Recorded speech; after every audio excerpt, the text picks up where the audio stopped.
स्पष्ट सांगतो, ही मशीन राहुल चिमनभाई मेहता यांनी बनवली आहे. दिल्ली IIT पासून पासआउट सॉफ्टवेअर इंजिनियर. त्यानंतर त्यांनी US मध्ये जाऊन MS केलं आणि कम्प्युटर सायन्समध्ये त्याची खूप मोठी डिग्री आणि अभ्यास आहे. आणि त्यांनी ही EVM मशीन बनवली आणि EVM मशीनमधून कशी चोरी होऊ शकते ते आम्ही दाखवतो. म्हणजे फेअर अँड ट्रान्सपरंट इलेक्शन नाही होणार. आणि हे जो VVPAT आहे, VVPATच्या कानाकाच्या मागे कशी चोरी संभव आहे ते आम्ही दाखवतो. मग यासाठी हे आम्ही इकडे हे जे आपला बॅलेट युनिट आहे हे VVPAT आहे आणि 3 कॅन्डिडेट आहेत. एक कॅन्डिडेट आहे ॲपल, दुसरा आहे आपलं हे केला आहे आणि मग हा कलिंगड आहे. मग याच्यामध्ये आम्ही अशी प्रोग्रामिंग केली आहे की आपण वॉटरमेलन आणि बनाना म्हणजे केळ्याला आणि कलिंगडला मत दिला तर ते मत जे आहे ते ॲपलकडे जाणार आणि त्याची मॅचिंग जी आहे ती मॅचिंग इलेक्ट्रॉनिक आणि पेपर वोट दोघांची होईल आणि त्याच्यासोबत पण चोरी होऊ शकते असं आम्ही स्पष्ट दाखवतो. ठीक आहे. तर त्यासाठी आपण डायरेक्ट वेळ थोडीशी निघून गेली तर आपण डायरेक्ट वोटिंग चालू करू. साहेब आपण कलिंगड किंवा बनाना कोणालाही वोट करायचं. साहेबांनी कलिंगडला मत दिला आणि पावती आता सांगा साहेब. कलिंगडला मत दिलं आणि कलिंगडची पावती सगळ्यांना दिसते. आता समजा असं असतं का भरपूर लोक एका घराचे एका लोकॅलिटीचे येतात, ते एकाच चिन्हाला मत देतात, त्यांचं अशी मानसिकता असते. मग यांना मी रिक्वेस्ट करणार किंवा दुसरा कोणीही वोटर येऊ शकतो आणि तो येऊन त्यांनी कलिंगडला मत द्या. कलिंगडला मत द्या. पहिल्या कलिंगडला आपण एकदा टेस्ट करून बघू.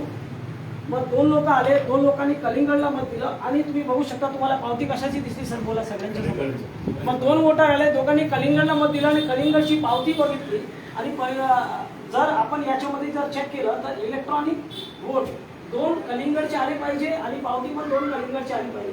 दोघे वोटर्स आले, दोघांनी बघितलं, वोटिंग केली, सॅटिस्फाईड झाले आणि तिसरा वोटर पण येत आहे आणि यांनी केरळला मत दिलं. केरळला मत देऊन हे यांनी पावती बघा सर, पावती सांगा सगळ्यांना. केळ्याला मत दिलं आणि ते केळ्याची पावती पण बघितली स्पष्टप्रमाणे. तर आपल्याला जर आपण याच्यामध्ये चेक करणार तर आपल्याला 2 कलिंगड आणि 1 केळा निघाला पाहिजे. बरोबर आहे. तर आपण आता याच्यामध्ये चेक करू काय निघतंय ते.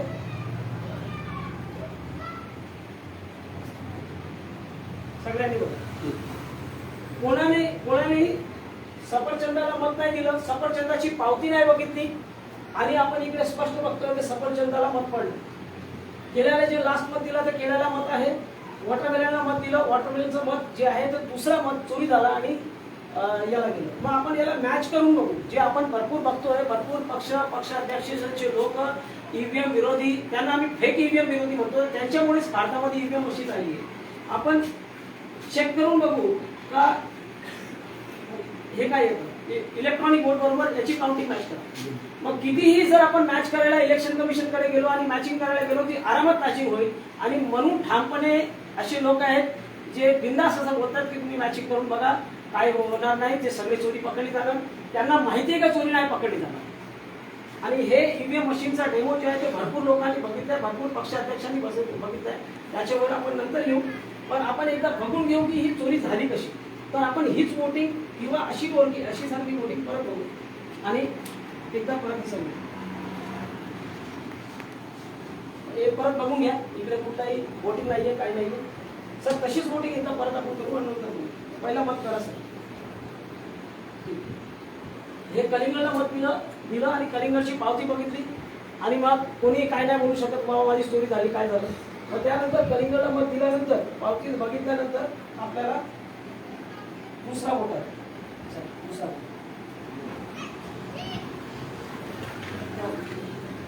कलिंगडला मत दिलं, परत कलिंगडची पावती बघितली. मग 2 वोटर आले, दोघांनी कलिंगडला मत दिलं, कलिंगडची पावती पण दिसते आणि स्पष्ट आपण बोलू शकतो का बाबा याच्यामध्ये काहीच गोल घपला नाहीये आणि आपल्याला त्याच्यावर विश्वास ठेवला पाहिजे. मग त्यानंतर आपण परत बघू एकदा हे वोट टाकून परत बनाना टाकायचं आहे, कलिंगड टाकायचं टाकू शकतो. मग आता आपण परत केळ्याला मत केलं. मग 2 कलिंगड आणि 1 केळ्याला मत झालंय.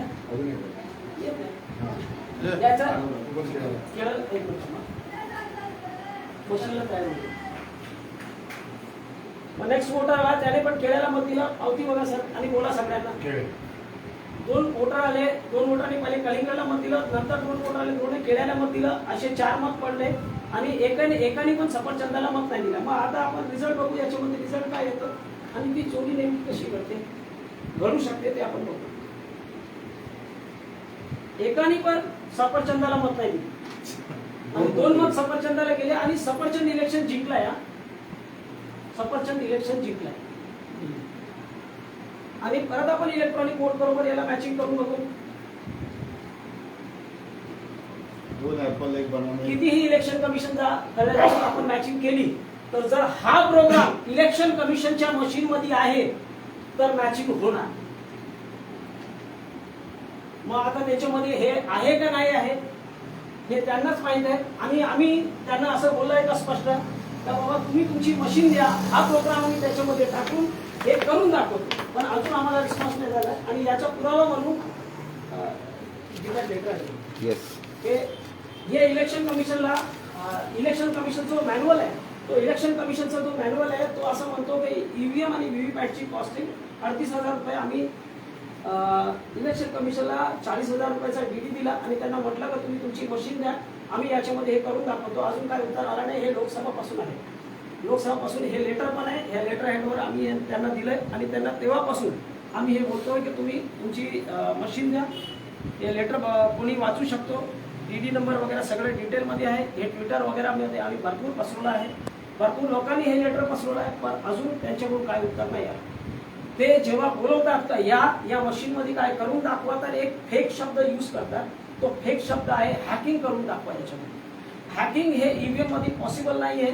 हे जर कोणी बोलतो तर तो फेक ईव्हीएम एकतर त्याला माहित नाहीये आणि नाहीतर तो फेक ईव्हीएम विरोधी असे खोटे कारण देतो, लहान सहान कारण इलेक्शन कमिशनला का ज्याच्यामध्ये इलेक्शन कमिशन ईव्हीएम विरोधींना खोटं आणि मूर्ख सिद्ध करू शकतो. मग ईव्हीएम मध्ये हॅकिंग नाही होऊ शकत हे खरं आहे. ईव्हीएम कारण त्याच्यामध्ये कुठलाही इंटरनेट पोर्ट नाहीये, त्याच्यामध्ये कुठलाही इंटरनेट कनेक्शन नाहीये. मग हे चोरी नाही होऊ शकत हॅकिंगद्वारे. पण हॅकिंग शिवाय इंटरनल जे त्याला आपण म्हणतो इनसाइड टॅम्परिंग करून याच्यामध्ये प्रोग्राम टाकून त्यांनी अशी सेटिंगच केली आहे का आतूनच चोरी होऊन जाईल, काय गरज कोणाची पडणार नाही. तर आपण हे समजून घेऊ की चोरी ईव्हीएमच्या व्हीव्हीपॅटच्या काळ्या काचच्या मागे होती कशी. आता मी हे पूर्ण वोटिंग ज्यावेळी मी करतो बघून घ्या, याच्यामध्ये काहीच नाहीये आणि आपण वोटिंग रिस्टार्ट करू. आता मी पहिला वोट दिला केल्याला. आता केल्याची पावती कोणाला दिसणार? सगळ्यांना दिसतंय. आता ही जी सगळी चोरी आहे ती कशी होते हे याचा कमाल आहे. हा जो काळा काच लावला गेलाय त्या काळा काचच्या मागे सगळं कमाल आहे. आता इकडे जर काळा काच काढला तर हे आपल्याला स्पष्ट पावती दिसणार आणि झालं काय पाहिजे ही पावती कटून खाली पडली पाहिजे पण आपल्याला ती पावती दिसत नाही कारण इकडे हा असा काळा काच लावलेला असतो. तर आपण हे विश्वास करून घेतो का बाबा याच्यामध्ये जी आपण केलं ते स्लिप जी आहे ती कट होऊन खाली पडली. आता दुसरा वोटर येतो आणि दुसरा वोटर आपल्याला त्यालाच वोट द्यायचा आहे, मरणलाच द्यायचं. मग मरणलाच मत दिलं. आता बघा हे होणार काय, ती फक्त लाईट पेटवणार आणि पावती हे आपल्याला स्लिप दाखवणार आणि अंधारात काय करणार बघा. अंधारात काय केलं कोणाला माहित नाही पडणार. हे काळ्या काचच्या मागे माहित पडणार नाही का मागे त्यांनी काय केलं. मग दुसरा वोट जो आहे एकासारखं दुसरा तिसरा चौथा पाचवा जशी प्रोग्रामिंग असेल या प्रोग्राम ला आपण जर त्याच्यामध्ये टाकलं तर दुसरा तिसरा चौथा एकासारखं जर मत पडलं तर दुसरा तिसरा चौथा पाचवा सहावा कितीही नंबर पर्यंत चोरी होऊ शकते. स्पष्ट. आता जर याला आपण मॅचिंग करून बघितली, मॅचिंग करा. इलेक्ट्रॉनिक शो काउंट्स ऍपल आणि म्हणा एक वोट त्याला एक वोट याला. मग हे काळा काचच्या मागे ही जी चोरी आहे ते क्लिअर कट होऊ शकते. आणि हे काळा काच कधी झाला प्रोग्राम तिथं सेट केलेला आहे. प्रोग्राम सेट केलेला आहे आणि चोरी लपवण्यासाठी कागदाची चोरी लपवण्यासाठी याच्यामध्ये काळा काच लागला. तर हे जर बघितलं तर जेव्हा 2011 मध्ये ईव्हीएम आली 2011 पासून म्हणजे त्याचा हरिप्रसाद करून एक इंजिनियर आहे त्या इलेक्शन कमिशन मध्ये काम करायचे. त्यांनी काय केलं की याच्यामध्ये कशी चोरी होऊ शकते त्यामध्ये व्हीव्हीपॅट वगैरे काहीच नव्हतं. हा मग त्यांनी काय कळलं त्यांनी ते मशीन मध्ये ब्लूटूथ लावून कशी चोरी होऊ शकते ते दाखवलं. मग त्यानंतर त्यांना आत टाकलं गेलं आणि त्यांनी भरपूर 10 वर्ष तुरुंगवास भोगलं. मग त्यानंतर काय झालं तर हे मोठा याच्यावर उठाव आला. त्यामुळे तो मॅटर जो गेला तो सुप्रीम कोर्टमध्ये गेला आणि सुप्रीम कोर्ट शेजारी काय सांगलं की बाबा या जो वोट करतो तो इलेक्ट्रॉनिक बघतो. इलेक्ट्रॉनिक मग इलेक्ट्रॉनिक सिग्नल कोणाला दिसत नाही, मग ते जे आहे त्याला व्हेरीफाय करायला काहीतरी याच्यामध्ये ठेवलं पाहिजे. मग त्याने व्हीव्हीपॅट लावली गेली. व्हीव्हीपॅट जो 2011-12 पासून असती त्यावेळी त्याच्यामध्ये व्हीव्हीपॅटमध्ये हा जो काच होता त्यावेळी हे आपण बघू शकता का ट्रान्सपरंट काच होता, त्याच्यामध्ये कोणीही बघू शकतो का आत. 2014 लोकसभेपर्यंत हा काच होता. फक्त 8 लोकसभामध्ये ही मशीन वापरली गेली ट्रान्सपरंटच्या सोबत, ट्रान्सपरंट काचच्या सोबत फक्त 8 लोकसभाच्या इलेक्शनमध्ये. त्यानंतर 2019 मध्ये डायरेक्ट ही मशीन भेटली. 2017 मध्ये कुठेतरी एक काळा काच लावला गेला गोव्याच्या इलेक्शन नंतर. हा काळा काच लावल्यानंतर याच्यामध्ये कशी हे गोलगप्पा होऊ शकतो हे आम्ही स्पष्ट दाखवतो. मग ही जी चोरीची पद्धत आहे ती राहुल चिमनभाई मेहतानी पकडली आणि त्यांनी स्वतःची ईव्हीएम मशीन बनवली, देशभरात याला पसरवलं. आम्ही हे काम 2019 पासून जंतर मंतर पासून जे स्टार्ट केलं तर देशभरात आम्ही हे काम करत आहोत आणि हे भारतामध्ये ईव्हीएम मशीन रद्द व्हावी ते आमचा प्रयत्न चालू आहे. मग हे जे काळा काच आहे ते काळा काच यासाठी रिस्पॉन्सिबल आहे. पण आपण काळा काचला फक्त दोष देऊन नाही चालणार, ही मशीनच पूर्ण रद्द झाली पाहिजे अशी आमची मागणी आहे. त्याशिवाय याच्यामध्ये जर आमची ती मशीन अजून कंप्लीट नाही झाली आहे, दुसरा प्रकार जो असा असू शकतो ज्याच्यामध्ये चोरी होऊ शकते ते आहे सेन्सर्स. याच्यामध्ये ईव्हीएमचा मॅन्युअल बघितला किंवा भरपूर असे न्यूजपेपर कटिंग्स मी तुम्हाला दाखवणार ज्याच्यामध्ये कटिंग्स असतील का सेन्सर. तर ते याच्यामध्ये सेन्सर्स लागले. ते सेन्सरचा चांगला उपयोग पण आहे. जेव्हा बटन आपण दाबतो तर ती स्लिप बाहेर आली पाहिजे त्यासाठी सेन्सर काम करतो. हे बघा लाईट सेन्सर याच्यामध्ये आहेत याचे पुरावे. तर हे लाईट सेन्सर कसं काय करणार याच्यामध्ये जे याचा उपयोग आहे तर ते आहेच, पण वाईट उपयोग काय होऊ शकतो ते आपण बघू. तर याच्यामध्ये काय असतं, समजा वोटर आला आणि तो असा उभा राहिला वोट द्यायला, तर त्यांनी जशी इकडे बटन दाबली त्याच वेळी त्याची स्लिप कधी निघते कधी नाही निघत, ही प्रोग्रामिंगवर आहे. मग बटन दाबलं आणि तो तिकडे थांबणार आणि इकडे बघत बसणार. जर तो इकडे थांबतोय, जास्त कर वोटरला मी उभं राहून बघितलं होतं का ते थांबतात का नाही, पण जास्त कर वोटर काय करतात बटन दाबल्यानंतर निघून जातात, ते त्यांची पावती बघत. मग तो समोरचा बटन दाबल्यानंतर यातला सेन्सर सेन्स करतो की आता लाईट किती आहे आणि जेव्हा असं बटन दाबल्यानंतर 3 ते 4 सेकंदामध्ये वोटर निघून गेला तर तिकडे लाईट याच्यावर जास्त पडली, त्याला समजणार का वोटर निघून गेलाय. आता त्याला बघायला कोणीच नाहीये. मग तो इलेक्ट्रॉनिक आणि पेपर वोट दोघांना हे करू शकतो. त्याचा एक व्हिडिओ मी याच मशीनवर बनवला आहे, पण त्यासाठी भरपूर सेन्सिटिव्ह हे लागतो लाईट सेन्सर. तो लाईट सेन्सर थोडासा भाग आहे, मग आम्ही या मशीनमध्ये घेऊन त्याला फिरून लावू नाही शकत आणि त्याच्यासाठी वेगळं कटर पण लागतो. तर ते आमच्याकडे एवढी सोय नाही आहे म्हणून आम्ही दाखवू नाही शकत, पण त्याचा व्हिडिओ मी माझ्या ऑफिसमध्ये बनवला आहे.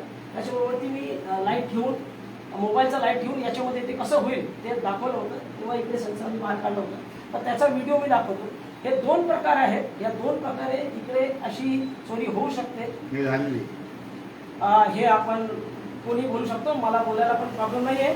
पण एक काय असतं ना, एक जेव्हापर्यंत इलेक्शन कमिशनने काय म्हटलंय आता का जर तुम्ही हॅकिंग हे शब्द वापरलं तर आम्ही तुमच्यावर केस टाकू. तर हॅकिंग शब्द आम्ही वापरत नाहीये, त्याच्यामध्ये हॅकिंग नाही इनसाइड टॅम्परिंग आहे. आम्ही हे पण नाही, इलेक्शन कमिशनला जेव्हा आम्ही हे केलं तर त्यांनी आम्हाला रिट्वीट करून हे म्हणतात की हे फेक आहे का, फेक आहे की ही आमची मशीन आहे. तर आम्ही बोलत पण नाही की ही आमची मशीन. तर तुम्ही तुमची मशीन द्या, तुम्ही तुमची मशीन द्या. आम्ही कॉस्टिंग पण देतोय, आम्ही हे पण देतोय आणि आम्ही जंतर मंतरवर उघड सांगितलं. आम्ही 12 पत्रकार परिषद घेतली लोकसभेच्या वेळी, त्यावेळी पण सांगितलं आणि अजून आम्ही स्पष्ट बोलतोय की ती मशीन द्या, त्या मशीनमध्ये आम्ही हे प्रोग्राम टाकून हे करून दाखवतो आणि जर पहिल्यापासून त्याच्यामध्ये हे प्रोग्राम आहे आणि तुम्ही एडिट न करता जर आम्हाला दिलं तर तसं प्रोग्राम आहे का नाही ते पण आम्ही सांगून देऊ. तर हे थोडक्यात त्याचं उत्तर अजून काय देत नाही, अजून काय उत्तर नाही. तर आमची ताकद थोडीशी कमी आहे. तर आम्ही जेवढे लोक असे आहेत जे इलेक्शनमध्ये ज्यांना नुकसान झालं असे लोकांना भेटून हे सगळं सांगण्याचा प्रयत्न करतो. तेव्हा ज्यांची ताकद जास्त आहे ते जास्त लोकांना मोबिलाईज करू शकतात. यांना हे ईव्हीएम मशीन दाखवा आणि पाहिजे तर आम्ही येतो, नाही तर ही ईव्हीएम मशीन कोणी घेऊन याचा वापर करून लोकांना दाखवू शकतो. आमचा काय असं अडचण नाही आहे. आम्हाला फक्त ईव्हीएम रद्द करून पाहिजे, बस एवढीच आमची मागणी. रद्द झालीच पाहिजे. आता हे सगळ्यांनी बघितलं, मग हे याचा जेवढा व्हिडिओ आहे ते आपण पसरू शकतो. मग थोडा याच्यासाठी पण नक्की नक्की भेटूया. एक फोटो या या रे.